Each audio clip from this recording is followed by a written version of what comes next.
Pertama adalah ada keinginan untuk kemudian pemilu serentak ini bisa memperkuat sistem presidensial.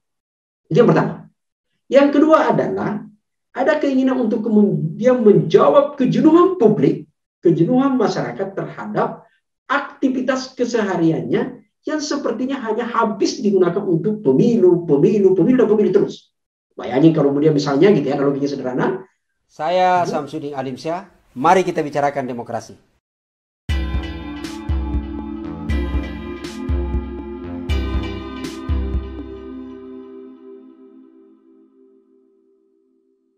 Halo teman-teman sekalian, Assalamualaikum warahmatullahi wabarakatuh. Terima kasih terus bersama kami di channel Ustadz Demokrasi. Ini adalah channel kita semua yang selalu berusaha menyajikan isu-isu yang aktual tentu dalam perspektif yang berbeda. Teman-teman sekalian, sampai hari ini kegenitan para elit kita, para elit di sana, untuk terus bergerak bagaimana kemudian aspirasi penundaan pemilu itu bisa direspon secara baik oleh publik. Walau kita tidak tahu apa yang ada di benak mereka sampai kemudian begitu bernafsu untuk terus mempertahankan kuasa-kuasanya. Padahal kita tahu bahwa konstitusi kita sangat jelas menyatakan bahwa masa jabatan presiden itu adalah hanya 5 tahun. Dan setelahnya adalah harus dilaksanakan pemilu kembali. Bahkan presiden itu adalah maksimal hanya 2 periode. Tidak boleh 3 periode. Apapun alasannya. Dan bahkan sekarang ini kemudian bergulir dengan berbagai alasan untuk kemudian justru bukan lagi 3 periode, tapi kemudian menunda pemilu. Teman-teman sekalian, kita tidak akan membahas lagi berkaitan dengan aspirasi soal penundaan pemilu yang kita pandang bahwa sesungguhnya adalah apa yang dibangun logika-logika penjelasan dari para elit selama ini adalah hanya justifikasi belaka untuk bagaimana mereka tetap bertahan dalam singgah sana kekuasaannya. Sekarang ini kita akan bergeser sebenarnya adalah kita akan membahas bahwa apapun itu, karena ketahuilah bahwa pemilu akan berdasarkan konstitusi kita, itu akan dilaksanakan pada tahun 2024. Dan hari H pemungutan suara oleh KPU sebagai penyelenggara pemilu sudah menetapkannya itu adalah tanggal 14 Februari 2024. Maka yang menjadi penting sekarang ini kita bahas adalah justru berada pada angka sebenarnya berapa alokasi anggaran yang dibutuhkan untuk pemilu ke depan. Sayang sekali, walau apa alasan dari DPR sampai hari ini untuk alokasi anggaran, kegiatan, operasional, dan macam-macam berkaitan dengan pemilu sampai sekarang belum dibahas. Semoga saja ini bukan bagian dari deal para elit dengan KPU ke depan. Tapi terlepas daripada itu semua, saya ingin mengajak kita semua sebenarnya adalah untuk mencoba menguliti, untuk mencoba melihat lebih jauh sebenarnya adalah alokasi anggaran yang diusulkan KPU yang juga kita tidak boleh tutup mata. Karena ada banyak hal yang sana yang perlu kita kritisi lebih jauh. Teman-teman sekalian, sekedar kita tahu semua bahwa berdasarkan usulan KPU yang masuk di DPR, usulan mereka pada per Januari masuk di Komisi 2 DPR RI. Di Komisi 2 DPR RI itu adalah berada pada posisi angka yang cukup fantastis sekali gitu ya. Yaitu adalah angkanya mencapai pada posisi 76 triliun. Kalau coba-coba kita bandingkan gitu ya, jadi 76 triliun gitu, kira-kira kalau itu untuk kebutuhan minyak goreng yang langka sekarang itu bisa berapa selesai? Karena kita minyak goreng itu kan harganya cuma 11.500 per liter gitu ya. Meskipun itu tidak di situlah konteksnya gitu ya, untuk membandingkan antara kebutuhan biaya operasional pemilu dengan biaya minyak goreng. Karena bisa jadi diplesetkan oleh elit kita sebagai alasan bahwa negara kita sekarang lagi sedang krisis, maka tidak boleh ada pemilu gitu ya, lebih kita arahkan untuk beli minyak goreng. Itu kan sebenarnya adalah justifikasi dan itu yang mereka inginkan gitu ya. Jadi kita tidak, sekali lagi tidak di situ. Saya mohon maaf, tidak boleh membandingkan antara kebutuhan di sana karena biaya operasional pemilu itu berbeda dengan biaya untuk minyak goreng.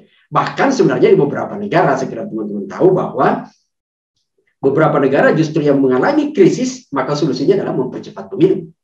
Tapi kan kita tidak dalam konteks untuk membicarakan mempercepat pemilu dan menunda pemilu. Karena konstitusi kita dan bahkan hari H pemungutan suara sudah ditetapkan. Sekali lagi kita kembali adalah persoalan awal. Tema kita sekarang ini adalah berkaitan soal anggaran pemilu. Yang angkanya mencapai pada posisi 76 triliun. Naik 3 kali lipat atau 300% lebih dari anggaran sebelumnya tahun 2019 yang hanya berada pada angka 25 triliun, 59 gitu ya. Jadi 25 triliun 590 sekian miliar itu adalah pada pemilu 2019. Ya, sistemnya juga sama, yaitu adalah pemilu presiden serentak.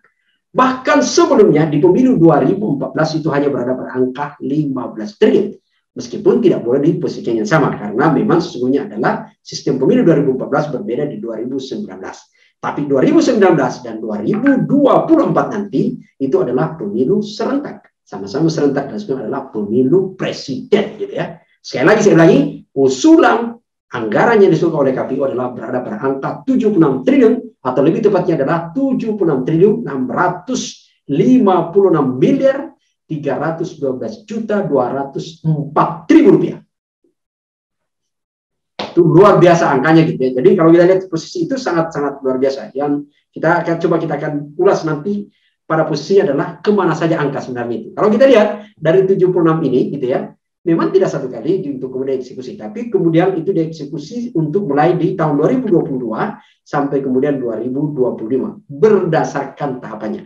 Teman-teman sekalian, sekedar untuk diketahui bersama bahwa paling lambat gitu ya, setidak-tidaknya karena pemungutan suara dilaksanakannya itu adalah 14 Februari gitu ya. Jadi 14 Februari 2024, maka tahapan pemilu itu sejatinya paling lambat sudah harus dimulai, yaitu adalah Juni 2022 tahun ini. Artinya adalah sisa 3 bulan.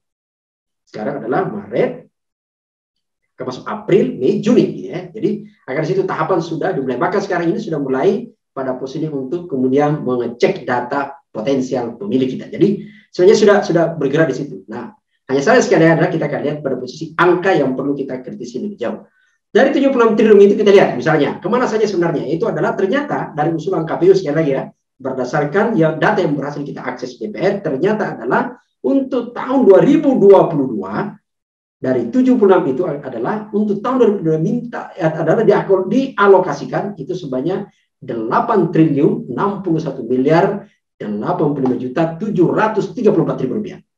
Saya ulangi, untuk tahun 2022 itu adalah alokasi anggaran untuk KPU itu membutuhkan sampai 8 triliun lebih gitu ya, 8 triliun lebih gitu. Jadi saya ulangi, 8 triliun. Jadi ini saya selalu harus memastikan karena adalah soal angka gitu ya. Ini adalah usulan. Yang kita tidak tahu kenapa sampai sekarang ini DPR itu kemudian belum mencoba membahas. Sekali lagi karena ini adalah usulan, harusnya menjadi kewenangan DPR untuk mencoba mengkritisi lebih jauh anggaran ini. Kecuali kemudian ada motif di baliknya untuk kemudian menjadikan bagian ini. Semoga saja tidak gitu ya. Semoga saja tidak, karena kita berharap bahwa sekali lagi kita berharap betul pemilu ke depan itu adalah jauh lebih berkualitas. Dan berkualitas bukan karena anggarannya gede gitu ya, tapi karena banyak hal yang menunjukkan di situ adalah termasuk integritas penyelenggaranya. Yang kedua adalah yang kita tanya adalah tahun 2022 dan kemudian 2023 yaitu adalah berada pada angka 17. Jadi yang dibutuhkan KPU adalah diusulkan yaitu 17 triliun 465 miliar 376.932.000 rupiah gitu ya. Itu tahun 2023. Dan puncaknya adalah di tahun 2024 yaitu ada hari H pemungutan suara gitu ya. Itu kemudian diusulkan alokasi anggaran mencapai pada angka 49 triliun 66 miliar 833.823 rupiah. Lalu kemudian terakhir berkaitan soal sengketa, persiapan administrasi, macam-macam untuk pelantikan di tahun 2000 pasca 2024 yaitu adalah alokasi anggaran dibutuhkan 262. Jadi 2 triliun 62 miliar 965.805.000 rupiah. Teman-teman sekalian, saya ingin mengajak kita semua sekali lagi ya, mengkritisi alokasi anggaran ini, usul anggaran ini. Kita tidak ingin menjudge bahwa ini adalah salah untuk kemudian menyatakan bahwa salah satu standar untuk kemudian menyatakan pemilu berkualitas adalah harus support anggaran. Ya benar gitu ya, tapi alokasi anggaran itu harus tepat sasaran macam-macam. Saya ingin mencoba mengajak kita sekali lagi gitu ya, berkaitan pada sebenarnya adalah melihat kembali apa sebenarnya pesan dari putusan Mahkamah Konstitusi yang kemudian kita semua menjalankan namanya pemilu serentak. Kalau kita kemudian masuk ke sana, maka sebenarnya adalah setidaknya ada 3 pesan yang akan dibawa. Pertama adalah ada keinginan untuk kemudian pemilu serentak ini bisa memperkuat sistem presidensial. Itu yang pertama. Yang kedua adalah ada keinginan untuk kemudian menjawab kejenuhan publik, kejenuhan masyarakat terhadap aktivitas kesehariannya yang sepertinya hanya habis digunakan untuk pemilu terus.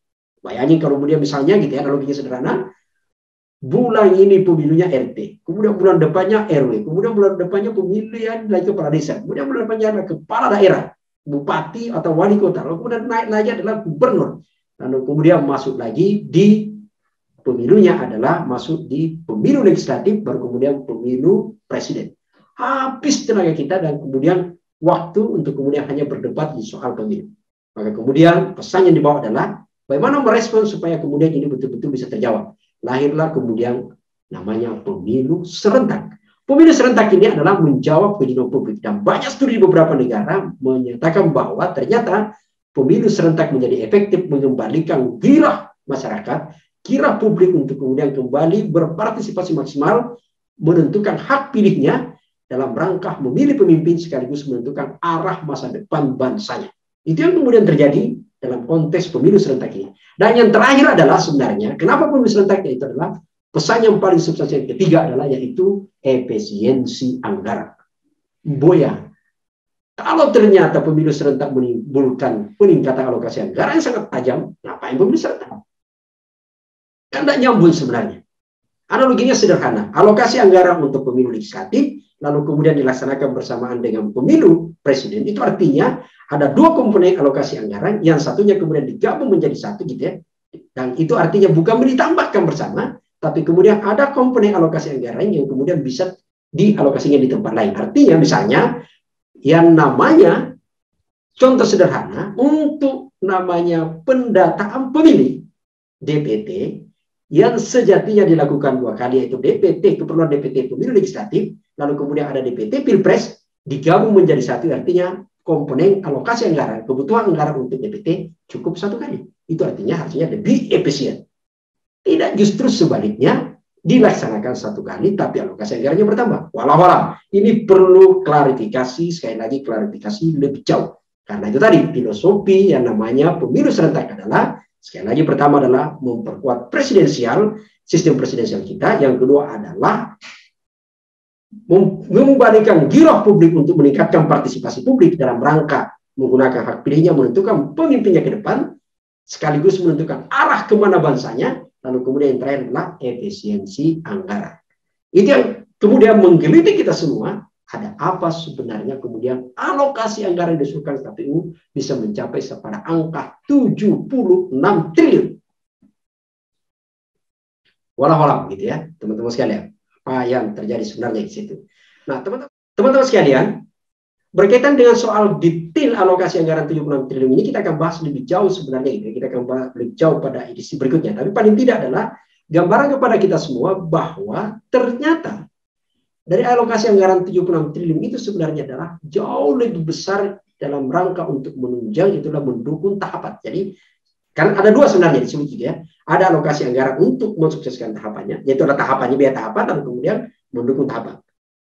Nah, kalau kita lihat mendukung tahapan itu apa, misalnya ada operasional di sana, yaitu adalah ada soal gedung, lalu kemudian ada kendaraan dinas dan macam-macam gitu ya. Itu kita akan lihat di situ. Nah, kita akan jelaskan pada edisi berikutnya. Yang jelas teman-teman sekalian, penting bagi kita semua untuk mengawal alokasi anggaran ini. Dan sesegera mungkin sejatinya adalah DPR untuk melakukan pembahasan soal usulan KPU untuk melakukan rasionalisasi. Seberapa waktu yang dibutuhkan oleh DPR sangat menentukan kualitas dari alokasi anggaran itu. Kalau kemudian mepet-mepet banget, maka itu artinya kemudian tidak ada waktu mengkritisi. Bahkan yang terjadi adalah bisa jadi seperti orang biasa menyebut terjadi perselingkuhan dalam anggaran. Dan semoga itu saja tidak. Walau sekali lagi adalah dalam konteks ini ada 2 hal yang perlu kita kritisi. Perlu klarifikasi lebih jauh dari KPU soal alokasi anggaran ini, dan tentu klarifikasinya adalah selain kepada publik, yang menjadi penting adalah secara formil adalah DPR segera membahas alokasi anggaran untuk pemilu, untuk kemudian dalam konteks pembahasan itu segera melakukan rasionalisasi. yang mana lebih efisien, yang mana benar-benar lebih rasional. Karena ketahuilah, pemilu tidak ditentukan bahwa berkualitasnya pemilu itu karena banyaknya alokasi anggaran. Tapi berkualitasnya pemilu adalah sesungguhnya berada pada tingkat bagaimana integritas penyelenggara, kemampuan mereka menjalankan fungsi dan kewenangannya, dan termasuk peserta pemilihnya. Peserta pemilihnya, yaitu adalah partai politik dan capres, cawapres, dan DPD. Yang bahaya adalah kalau kita memang semua kemudian berdiam dalam berbagai hal untuk kemudian membiarkan pemilu ini kembali dibajak oleh para pembajak demokrasi. Dan akhirnya yang terjadi adalah pemilu berjalan secara formalitas, tapi kemudian harapan kita terus menjadi semu.